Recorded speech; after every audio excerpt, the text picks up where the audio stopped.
Et salut à tous, on se retrouve aujourd'hui pour les résultats de NXT du 8 mars 2022.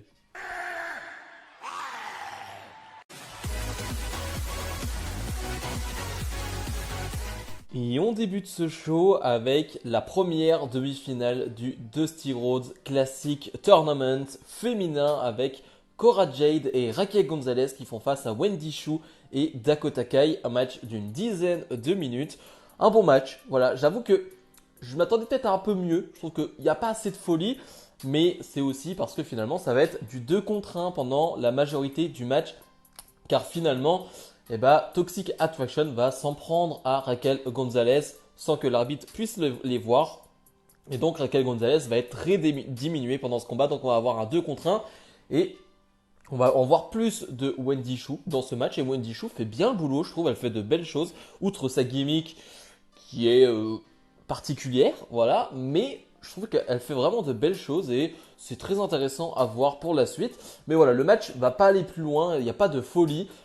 Voilà, j'aime juste bien le finish que font Wendy Choo et Dakota Kai. Je trouve que ça s'enchaîne bien avec le coup de gras de Dakota Kai qui va donc donner la victoire à son équipe. Victoire de Wendy Choo et Dakota Kai. Petite surprise, clairement, Cora Jade et Raquel Gonzalez faisaient partie des favorites du tournoi. En tout cas, pour aller en finale. Finalement, non, on change un peu les plans, je trouve, et c'est plutôt pas mal, mais voilà, pas grand chose à dire de plus. Tiffany Stratton fait face à Fallon Henley, si je me trompe pas, et finalement, le match va pas durer très longtemps, mais je regarde NXT Level Up, qui est un peu, on va dire, le show en développemental, on va dire, de NXT, voilà, et je trouve que Tiffany Stratton, lors du dernier match, avait fait un bon combat, et je trouve qu'elle est bien mise en avant, elle a vraiment des qualités physiques assez folles, et il y a vraiment de belles choses à faire. Là, elle va montrer deux, trois petites choses, mais il n'y a pas grand chose à en dire, parce que finalement, pendant le combat, pardon, il y a Sarray qui va intervenir, qui va frapper. Voilà, l'air de rien, voilà, vraiment petite filou, Sarray qui va finalement frapper Tiffany Stratton. Fallon Henley va en profiter pour remporter ce combat. Donc on va partir sur une petite feud de mid-card entre Sarray et Tiffany Stratton. Et ça me va plutôt bien.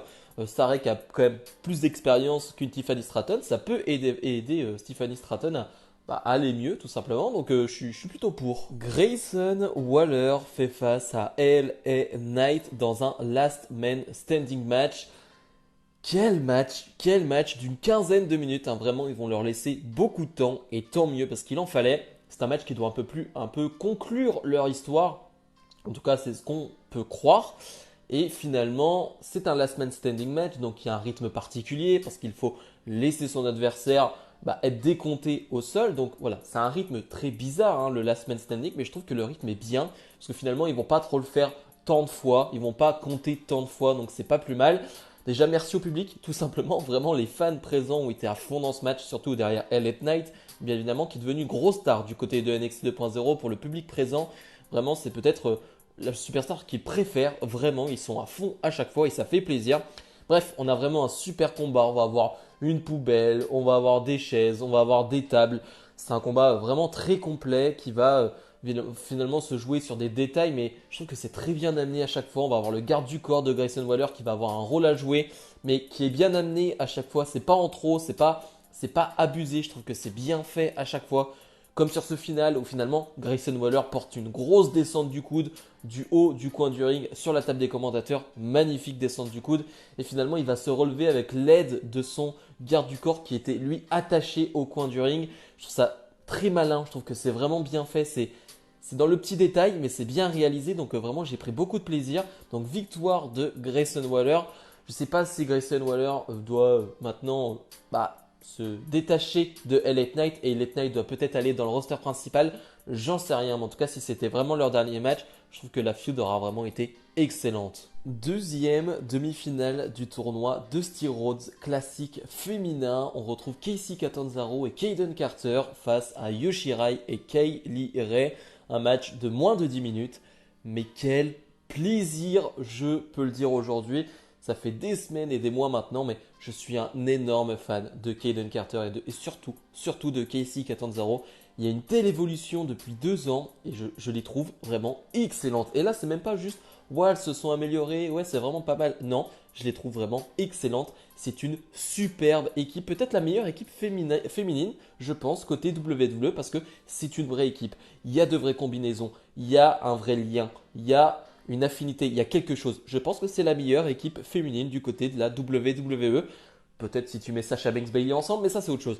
Mais bref, en tout cas, c'était excellent. J'ai pris beaucoup de plaisir. J'ai une prise forcément qui m'a marqué, c'est le Hurricanrana de Casey Catanzaro sur, je crois que c'est sur Kaylee Ray, qui était sur les épaules de Kayden Carter. C'était impressionnant. C'était incroyable, vraiment, j'ai pris beaucoup de plaisir. Je trouve que Kaylee Ray est en dessous dans ce match. Vraiment, je trouve qu'elle est absente. Il y a vraiment de bons enchaînements entre Casey Catanzaro, Kayden Carter et Yoshirai. Mais je trouve que Kaylee Ray est vraiment absente, un peu transparente dans ce combat. Et finalement, c'est Yoshirai et Kaylee Ray qui vont remporter ce combat. Un poil déçu, je l'avoue, même si ça fait sens, même si voilà, il faut mettre Yoshirai en avant. J'aurais aimé que Kayden Carter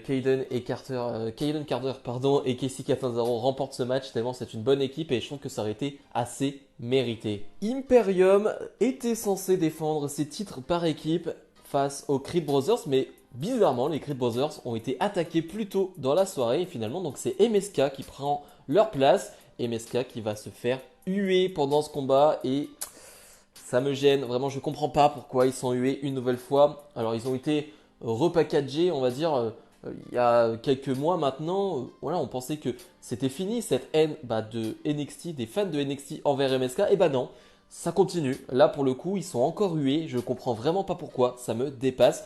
Donc, on a 5-6 minutes de combat. C'est vraiment bon. En plus, c'est vraiment du bon catch. Mais le public ne veut pas. Le public pop sur les prises de Imperium, mais n'a pas envie d'applaudir, d'encourager MSK. Et finalement, pendant le combat, Creed Brothers vont arriver, vont s'en prendre à tout le monde. Donc disqualification. Bref, le match n'a pas servi à grand chose.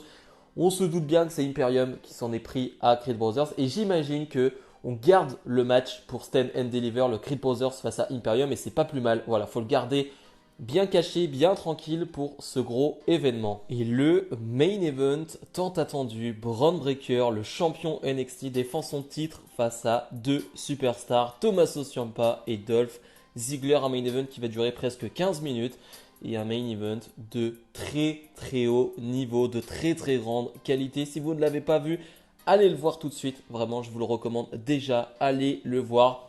J'étais presque sans voix pendant ce combat, j'étais presque sans souffle aussi parce que finalement, tu reprends pas ton souffle dans ce match, vraiment ça va dans tous les sens. Ziggler et Ciampa, on le sait, ils ont des cardio incroyables et ils sont capables de faire des matchs de 3 heures, je pense. Très honnêtement, je pense qu'ils en sont capables. Donc il n'y a pas de problème là-dessus. Et je trouve qu'avec un Bron Breakker qui apporte sa puissance à ce match, sa férocité, son côté plus bête que les autres, et ça apporte vraiment quelque chose au match et ça rend un match assez différent et très très fun. Vraiment, j'ai pris beaucoup de plaisir dans ce combat. Je trouve qu'il y a des bonnes interventions de Robert Roode qui va directement se faire calmer par Bron Breakker. Je trouve que c'est vraiment bien fait, t'as des faux finishes, Vraiment, je trouve que le combat est bien rythmé et bien réalisé. Et forcément, on va parler de cette fin. On va parler de cette fin où finalement, Bron Breakker, c'est un jeune champion NXT. Il n'arrive pas à contenir tout le monde. Il n'arrive pas à s'occuper des deux. Et finalement, il va se faire surprendre. Et c'est surtout Ciampa qui va se faire surprendre par Dolph Ziggler. Super kick de Ziggler sur Ciampa. 1, 2, 3. Victoire de Dolph Ziggler qui devient le nouveau champion NXT. Je m'y attendais absolument pas. J'y croyais absolument pas. Je pensais Bron Breakker allait tranquillement remporter ce combat. Et pas du tout. Ils ont décidé de choquer le monde comme la musique de Dolph Ziggler.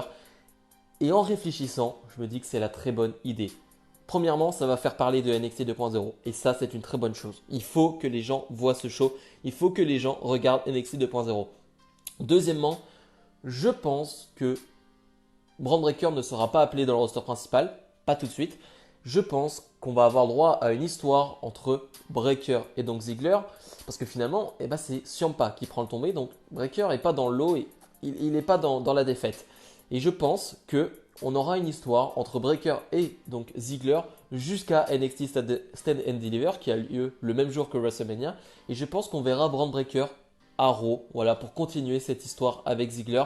Je pense qu'ils ont vraiment apprécié la présence de Bron Breakker à Raw, qu'il a reçu une bonne pop de la part du public, qu'il a été excellent. Et je pense clairement qu'on va le voir à Raw continuer cette feud entre NXT et Raw et je pense que ça peut très bien fonctionner. Donc je suis très content pour Dolph Ziggler aussi de le voir champion, d'être un grand champion parce que NXT c'est pas rien. Être champion NXT ce n'est pas rien, donc je suis content qu'il ait ce titre et je pense que ça va donner une très belle histoire avec Braun Breaker.